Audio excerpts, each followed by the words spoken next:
Yeah, sure thing. Yeah, hey Josh, hope you're doing well.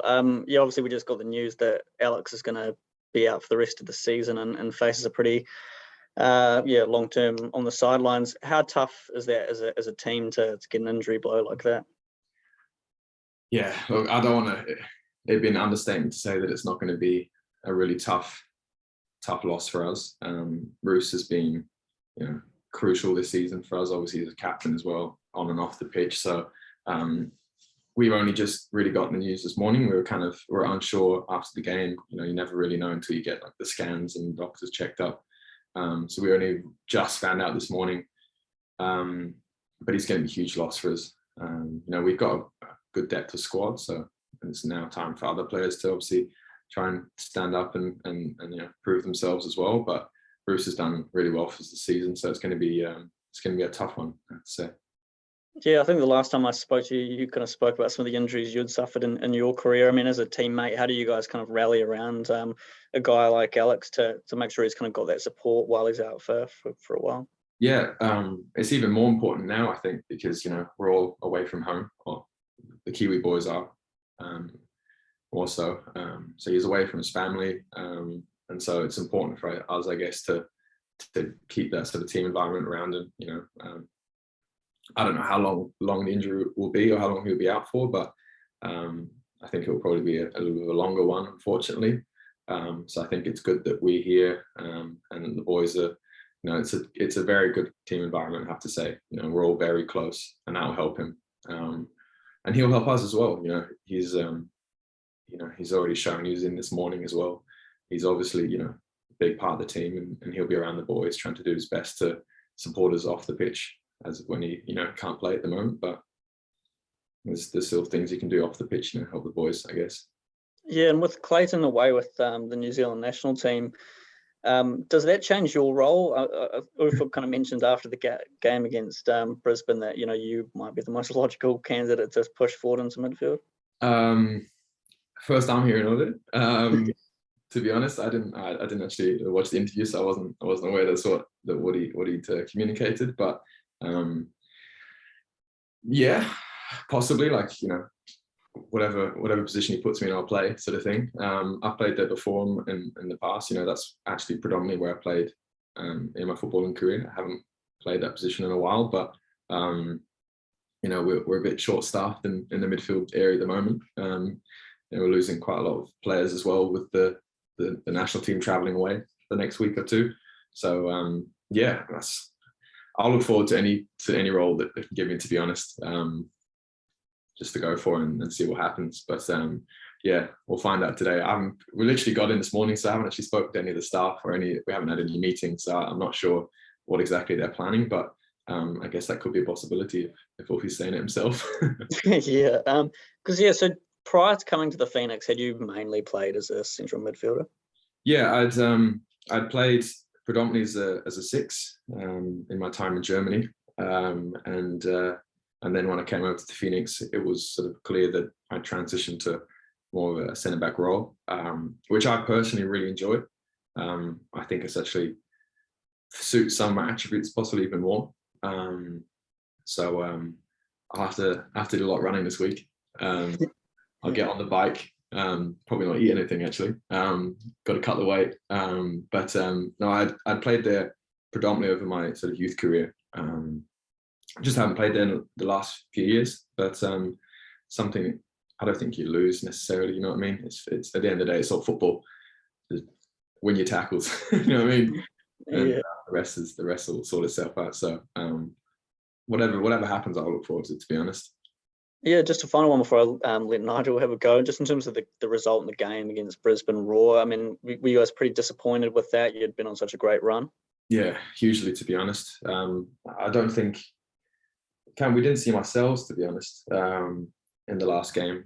I think one of the things that has helped us in the last 7 games that we were unbeaten is that we kept, we'd ridden through the storms sometimes of teams, pressuring us, and we really were compact, and we'd get through those tough moments in the game, and we always had a goal in us.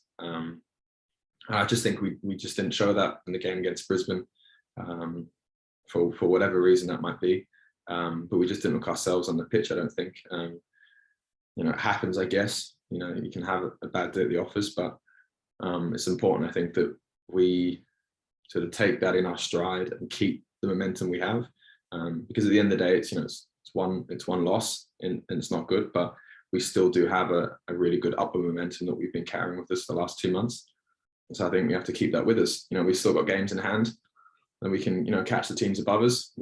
Because of the whole situation recently, I think we've got sort of 3, maybe 4 games in hand to teams that are above us on the table. So we still have the potential to get really high up the table if we keep playing the way we've been playing the last couple of months, especially. Cool, thanks, and all the best for the next game. I appreciate it, mate. Thank you. Josh, just confirming, please, you have great confidence in your own physical fitness that the lungs and legs are going to be up to 90 minutes if you do have to slide forward? It's what I'm paid for at the end of the day.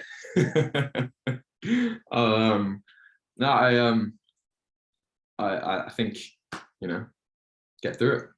That's the end of the day. I guess you have a slightly different loading as a centre back than you do as a 6, but I'm quite fit. I do well on the fitness test at the beginning of the pre-season, so it's time to prove my worth.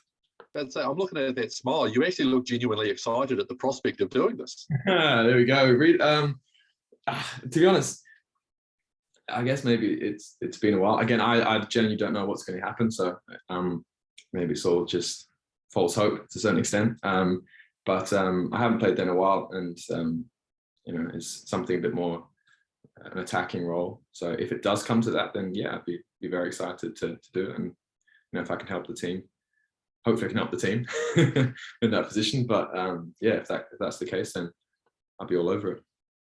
I know it's a sporting cliche, the whole one game at a time, but given the way this season has unfolded, is it actually easier to live that credo, given there is uncertainty with regards to how the schedule has been? Has that been something that has been beneficial to the Phoenix, as odd as that question may sound, Josh? Yeah, no, you're right. It definitely is. It's one that you kind of always want to avoid repeating, that kind of cliche, isn't it?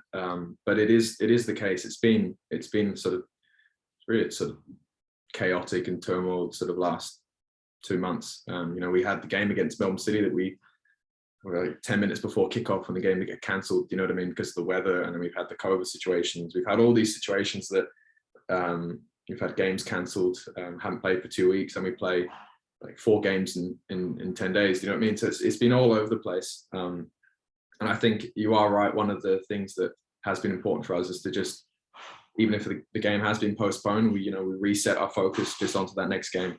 And we just make sure that we take as many points away from the next game that we can. And that is the case. And I think that is also the case the next couple of weeks. We have to literally just look at the game on Friday and go, if we get these points, then it takes us further up the ladder, and it's crucial at the moment. So in terms of Newcastle, what do they bring to the game that you need to be wary of come Friday night? I think you probably saw that in the last game we played against them. They're a very good ball playing team. They keep possession. A lot of the players drop deeper towards the ball and overload them in midfield, and that makes it difficult to defend at times. But if we keep the compact structure, we tend to be able to prevent anything really threatening from happening from that. It looks like they have a lot of possession at times, possibly, but as long as we can stop them from penetrating deep in behind us, then it's actually not necessarily a problem. But they have a lot of good players. They've got a 9 that's obviously scoring a lot of goals at the moment. He's doing well, and a sort of dangerous front 3. But I think we do what we did last game. It obviously worked well for us. And I think, again, that's what I mentioned to Philip before.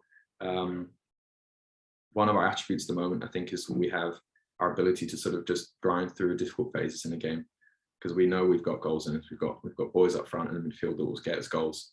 So I think if we do the same we did last game, and we just push through and we stay defensively compact, then we'll always get a goal and hopefully get the 3 points as well. Thanks, Josh. Appreciate that. No, you're welcome. Thank you. Fantastic, Josh. I think we'll stop it there. Oh, good. Stop talking.